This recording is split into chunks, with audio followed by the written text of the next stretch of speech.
Donc vous me posez la question de savoir quelles peuvent être les qualités du manager dans l'ordre des prêcheurs auquel j'appartiens.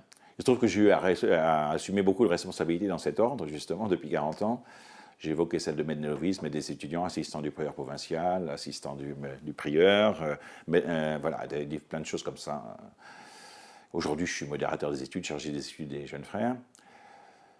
Je ne sais pas si j'ai toujours bien réussi dans toutes ces entreprises. Certaines m'ont été confiées, j'allais dire, par défaut.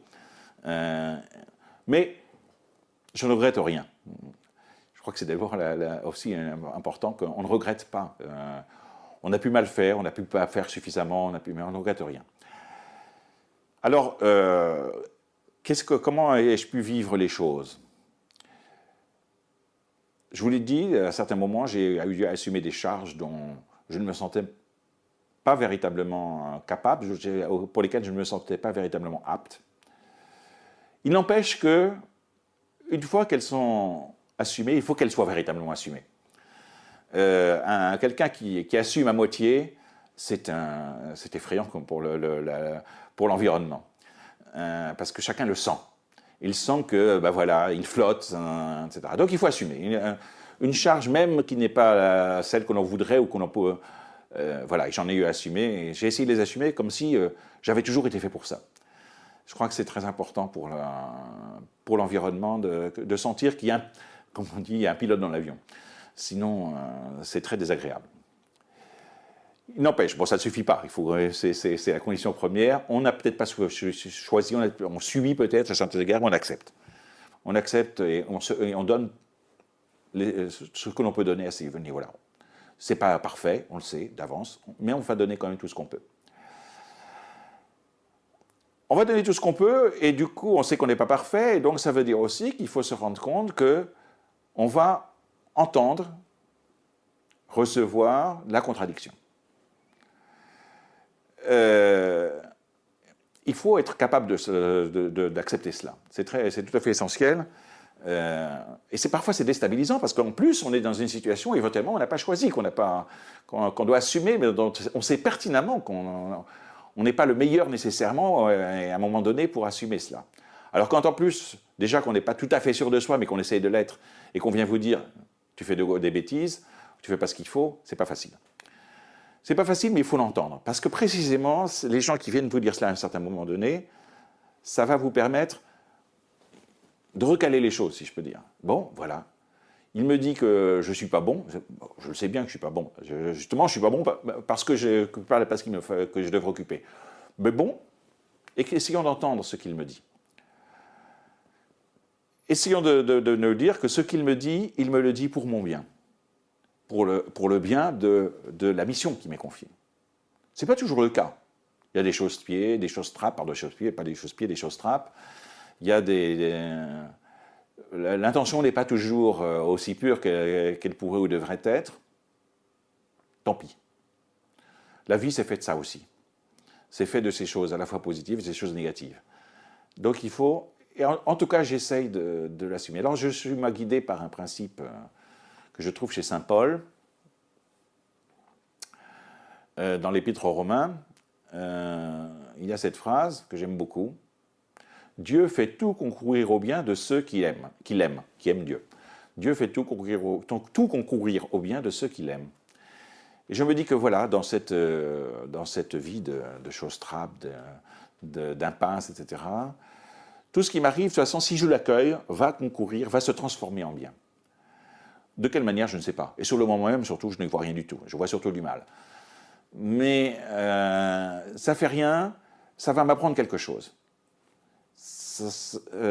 Et peut-être que ma réaction, si elle n'est pas justement négative, va être susceptible d'aider même celui qui me fait la remarque et qui me l'a fait en mal.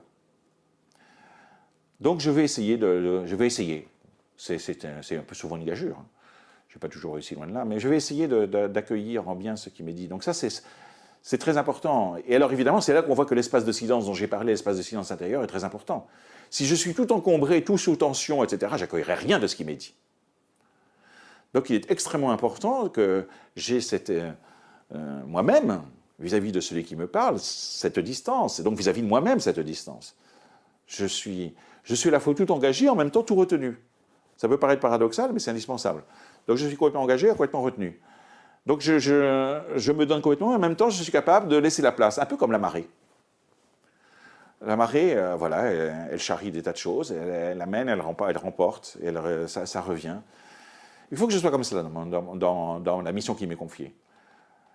Il faut que je sois aussi, sans doute, convaincu que cette mission a un sens. Encore une fois, je ne l'ai pas nécessairement acceptée encore en fonction de mes compétences. Mais elle a un sens. Elle a un sens pour moi, elle a un sens pour la communauté, elle a un sens pour l'entreprise, elle a un sens. Peut-être pas évident, il va peut-être me falloir du temps, peut-être même que je vais passer tout mon temps à ne jamais comprendre ce sens.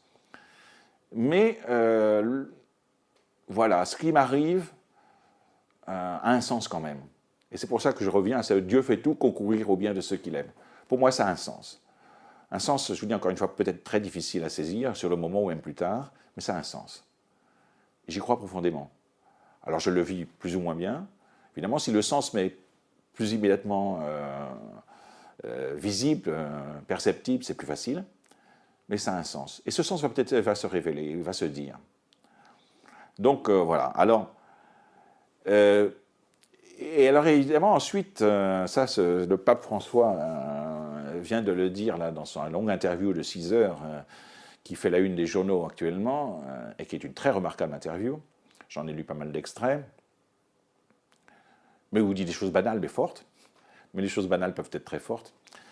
Il dit qu'il faut aussi savoir entendre ce qui est dit de côté de celui qui me provoque, qui m'interroge, mais entendre ce qui est dit aussi de la part de ceux qui m'entourent, donc de ceux qui a priori sont bienveillants à mon endroit, mon équipe, ma communauté, mon couple, voilà, il faut que j'entende. Il faut que j'entende donc qu'ils sont là aussi pour mon bien, qu'ils ne sont pas là simplement pour me contrarier, mais qu'ils sont là aussi pour mon bien. Donc il faut que j'entende ce qu'ils vont me dire eux aussi, pas simplement... Alors le pape François, il évoque justement cette idée, ce fait que lorsqu'il était plus jeune, en particulier archevêque de Buenos Aires, bon, il avait tendance à court-circuiter un peu ce temps de la concertation. Et aujourd'hui, il dit, je le pratique beaucoup plus volontiers. C'est souvent plus facile, effectivement, quand vient l'âge avec la sagesse, plutôt qu'au début de sa... Mais il faut accepter cela. Je crois moi aussi que, voilà, j'ai 62 ans, je l'ai déjà dit, donc c'est plus facile sans doute à faire aujourd'hui que je ne le faisais à 40 ans ou à 20. Il faut accepter la concertation, accepter que d'autres viennent à votre aide. Et volontiers aujourd'hui, lorsque je prépare quelque chose, une conférence, un accueil, une rencontre, voilà, j'aime bien la partager. Pas nécessairement avec beaucoup, mais la partager. Et la partager de manière où, pas simplement où je vais accepter que soit corrigé un point ou une virgule, mais qu'éventuellement soit corrigé un paragraphe entier ou même une thématique, une modalité d'expression. Donc il faut que j'accepte cette correction aussi, donc encore une fois, pas simplement de celui qui est en face de moi, mais ou de ceux qui sont à mes côtés. Et il faut prendre alors ça veut dire, encore une fois, ça veut dire qu'il faut prendre le temps. Il faut prendre le temps de la concertation. Il est évident, moi-même je suis un intuitif, donc par moments j'ai l'impression que la solution, je l'ai tout de suite. C'est caractéristique de beaucoup d'intuitifs. Le discernement, à la limite, j'en ai pas besoin parce que je sais déjà tout avant même que ça n'ait lieu. Et en fait, ça peut être vrai. Ça peut être vrai. Dans l'accueil des jeunes, dont je me suis occupé, des jeunes dominicains, j'ai entendu dire que cette maxime, que la première impression est toujours la bonne. Ça peut paraître paradoxal, parce qu'effectivement, ça sous-entend qu'il y a une première impression, qu'il y en a eu d'autres, et qu'on a essayé de se concerter ensuite. Et ensuite, finalement, on revient sur la première impression. Et donc l'intuitif, il comprend ça très bien. Il se dit, finalement, j'avais bien intuité, j'avais compris. C'est pas toujours vrai, il faut être prudent vis-à-vis de cela. Mais j'ai vérifié qu'effectivement, ce n'est pas toujours faux non plus. Mais n'empêche, même si je peux être intuitif et comprendre quelque chose et discernement, la concertation est une étape importante. Ne serait-ce que pour justement motiver ceux ensuite qui vont devoir la vivre avec moi. L'engagement. Donc, même si je sais avant eux, et il y a des gens brillants, j'en ai rencontré beaucoup dans ma vie, qui savent avant tout le monde certaines choses, ce qu'il faut faire, etc. Mais s'ils n'ont pas pris le temps de la concertation, ils n'entraîneront personne derrière eux et finalement ils seront les seuls à s'engager. Donc ce temps de la concertation, il n'est pas fait simplement pour recevoir l'avis des autres, mais je veux dire pour les motiver de son propre avis. Et ça, c'est nécessaire. Donc ça va prendre du temps, là aussi on va être déçu, on va trouver que les avis sont finalement sans intérêt, peut-être, mais ils auront eu au moins l'intérêt de faire partager l'avis que l'on peut avoir soi. Et ça, c'est essentiel.